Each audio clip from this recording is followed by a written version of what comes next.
আপনি কি কখনো ভেবে দেখেছেন কেন কিছু মানুষ সব হারিয়েও ভেঙে পড়ে না, আর কিছু মানুষ সব পেয়েও শান্তি খুঁজে পায় না?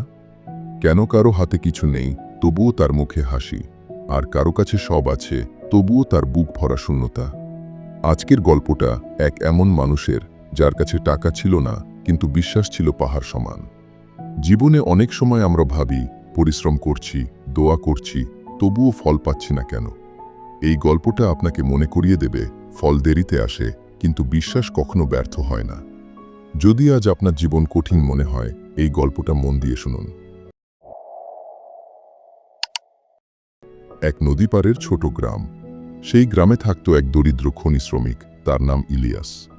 কাঁচা ঘর, অভাবের সংসার, স্ত্রী নাফিসা আর দুই ছোট সন্তান। ইলিয়াসের জীবনে অভাব ছিল, কিন্তু অভিযোগ ছিল না। প্রতিদিন ভোরে সে উঠোনে দাঁড়িয়ে চোখ বন্ধ করে বলতো, হে প্রভু, আমার যা আছে তার জন্য ধন্যবাদ। আমাকে শক্তি দাও কাজ করার, আর ধৈর্য দাও অপেক্ষা করার। তার বিশ্বাস ছিল, আজ না হোক, একদিন নিশ্চয়ই কিছু বদলাবে। নদীর ধারে ঘন্টার পর ঘন্টা সে বালু আর পাথর ধুয়ে সোনার খোঁজ করত। বেশিরভাগ দিন মাত্র কয়েকটা দানা মিলত। তবুও সে হাসত আর বলতো, আলহামদুলিল্লাহ। একদিন খুব কম আয় নিয়ে ইলিয়াস রাতে কাঁদতে কাঁদতে বলল, হে প্রভু, আমার সন্তানদের জন্য একটু ভালো ভবিষ্যৎ দাও। সেই রাতে সে স্বপ্ন দেখল। এক শান্ত কণ্ঠ বলল, আগামীকাল শহরের চত্বরে যাবে, পাখিদের খাবার দেবে আর প্রার্থনা করবে। পরদিন অল্প খাবার নিয়ে ইলিয়াস বের হল। পথে এক ক্ষুধার্ত বৃদ্ধকে দেখে নিজের খাবারটা দিয়ে দিল।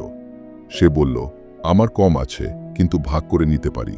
চত্বরে পৌঁছে সে পাখিদের খাবার ছড়ালো। চোখ বন্ধ করে বলল, হে প্রভু, আমি জানি তুমি শুনছ। তার মনে এক গভীর শান্তি নেমে এলো। নদীতে ফিরে আগের মতো কাজ শুরু করল। হঠাৎ একটা বড় পাথর তার চোখে আলাদা লাগলো। সব শক্তি দিয়ে সরাতেই একটি বিশাল সোনার খণ্ড। ইলিয়াস হাঁটু গেড়ে বলল, শুক্রিয়া প্রভু। সোনার একটা অংশ সে গরিবদের দিল। বাকিটা দিয়ে সৎ ব্যবসা শুরু করল। সে কাউকে ঠকাল না, ন্যায্য দাম দেয় সম্মান করে।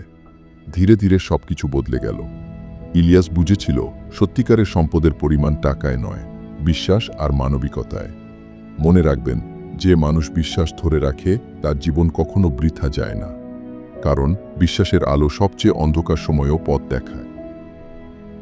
এই গল্পটি যদি আপনার ভালো লেগে থাকে তাহলে লাইক দিন, বন্ধুদের সাথে শেয়ার করুন এবং আরও এমন অনুপ্রেরণামূলক গল্পের জন্য আমাদের চ্যানেলটি সাবস্ক্রাইব করুন। পরের গল্পে আবার দেখা হবে, নতুন ভাবনা, নতুন শিক্ষা নিয়ে। ততদিন ভালো থাকুন, সুস্থ থাকুন।